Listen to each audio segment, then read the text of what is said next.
이제 불어오는 이 평화의 바람을 통해서 이 민족의 오랜 아픈 역사였던 전쟁의 상처가 말끔히 치유됐으면 좋겠는데요. 그러기 위해서는 우리 한국교회와 또 크리스천들이 나서야 할 일이 참 많다는 생각이 듭니다. 합력하여 선을 이뤄가는 일이 무엇일지 홍정길 목사님의 설교 함께 들어보시죠.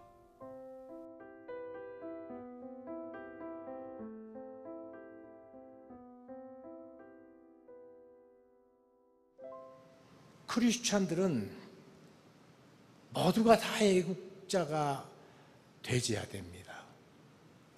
모든 애국자가 다 크리스찬은 아니지만 크리스찬들은 언제나 국가의 문제에 대해서 깊은 책임의식을 갖고 살아야 됩니다. 오늘날 크리스찬들이 민족 국가를 위해서 해야 될 것이 뭔가? 그것은 우리 수건인 통일입니다. 우리 크리스찬들은 통일을 위해서 사실은 대북지원 제가 25년 하면서 보니까 90% 정도는 크리스찬들이 합니다. 어디 가서 무슨 헌신하는 거 봐도 대부분 크리스찬들이 합니다. 그러니까 많은 크리스찬들이 이모로 저모로 숨어서 북녘 동포를 위한 기도와 헌신을 계속하고 있는데, 오늘 이 시간 우리 그리스도인들이 조국의 가장 큰 현안 문제인 통일 앞에서 어떤 결단과 어떤 지침을 우리가 받고 순종해 나가야 될 것인가? 성경에 이 통일에 대해서 정확하게 기록한 것은 에스겔서에 한번 37장 후반부에 이스라엘이 믿음으로 두 막대기, 높아진 막대기를 믿음의 사람들이 쥐면 하나님께서 통일을 준다는 약속이 있었습니다. 그러나 실제로는 그 이전에 다윗이라는 사람을 통해서 통일 이스라엘이 형성되는 모습을 우리는 오늘 성경 본문을 통해서 봅니다. 헤브론에 이제까지 반대편에 있었던 11지파가 모두 우르르 모여서 다윗 앞에 옵니다. 헤브론의 다윗 앞에 와서 당신은 실제로 우리 민족의 지도자입니다. 그러니까 우리의 왕이 되어 주시옵소서. 사실은 하나님도 그것을 원하는 줄 우리가 잘 알았습니다. 그리고는 왕관을 그 앞에 드리는 놀라운 모습을 오늘 이 성경 본문에서 봅니다. 이 모든 과정을 하나하나 살펴보면서 이런 아름다운 평화 통일을 어떻게 우리가 성취할 수 있을까 하는 너무 부러운 마음과 기도를 하지 않을 수 없는 며칠을 가졌습니다. 다윗의 생애는 하나님의 뜻과 늘 마음을 합하기 위해서 열심히 했습니다. 이 세상에 그처럼 멋진 인생을 산 사람은 없습니다. 그런데 그것이 다윗이 잘나서 그렇게 산 것이 아니라 다윗이 믿고 신뢰했던 하나님께서 자기의 선하시고 온전하시고 거룩하신 뜻을 그를 통해서 다 이루신 것입니다. 그래서 평화 통일을 전쟁 없이 11지파 모두 지도자들이 와가지고 우리의 왕이 되소서, 평화 통일의 효시입니다. 그런데 독일 평화 통일도 그리스도인들이 그 일을 완성합니다. 제가 그분들이 어떻게 통일을 이뤘는지를, 통일 역사에 참여했는지를 몇 가지 짚어보겠습니다. 연합군이 독일을 침공해서 모두 정복한 다음 동독과 서독으로 신탁 통치를 했고 국가를 나누었습니다. 국가가 나눠졌으니까 교회도 나눠져야 되는데 교회는 우리는 하나다. 동독에서 이 교회 대표 회의를 못하게 하려고 길을 막으니까 가장 가까운 국경지대에 서로 모여가지고 전화 코드를 꼽아가지고 전화 코드로 회장 뽑고 부회장 뽑고 우리는 하나다.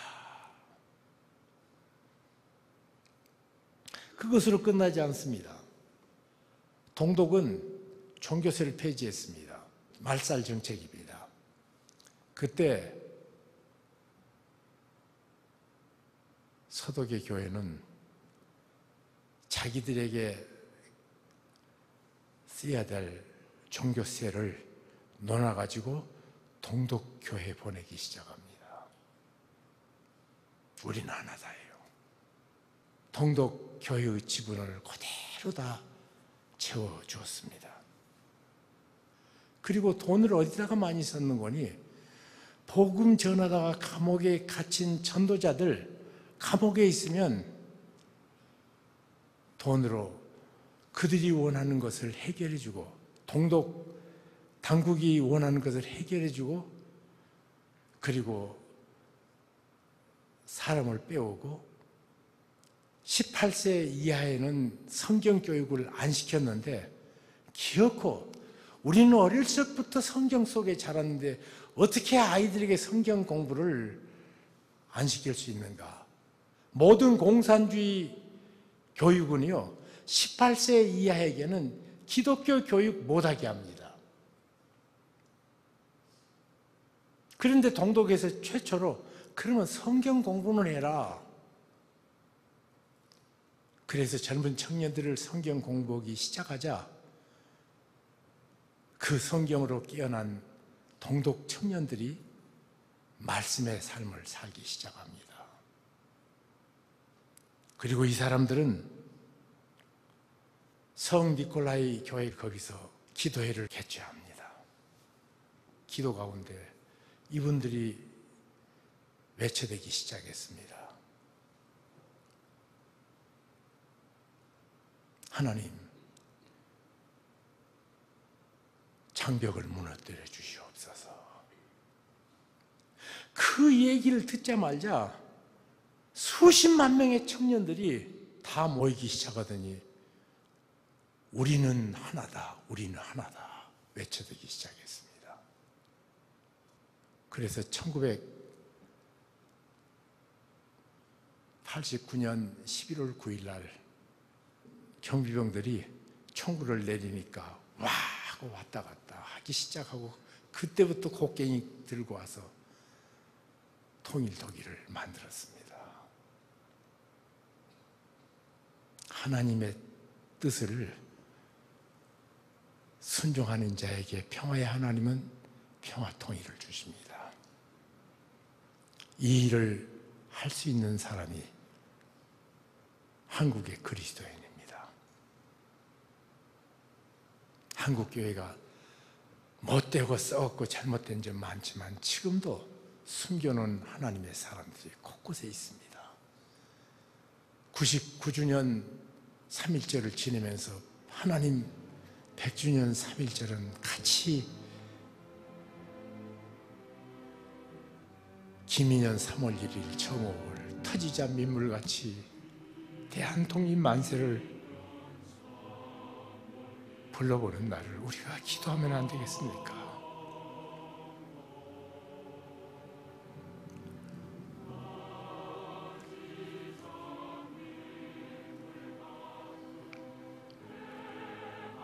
우리가 그리스도인으로서 이 땅에 살면서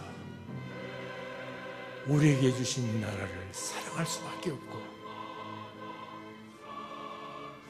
바로 세울 수밖에 없고, 우리 선조들에게는 자유스러운 민주대안을 유산으로 남겨줘야 되지 않겠습니까?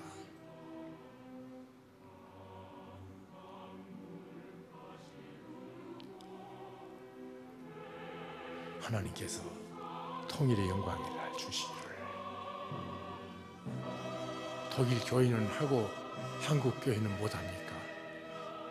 독일 교회가 믿었던 하나님도 우리가 믿는 하나님과 같은 하나님이십니다. 역사의 주인이십니다.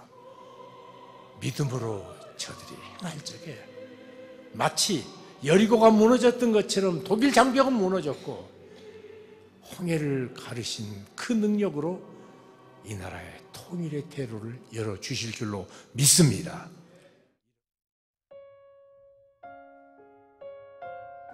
독일 교회가 통일을 이끌어냈던 것처럼 이 꿈에 그리던 일들을 우리 한국 교회가 이뤄갈 수 있었으면 좋겠습니다.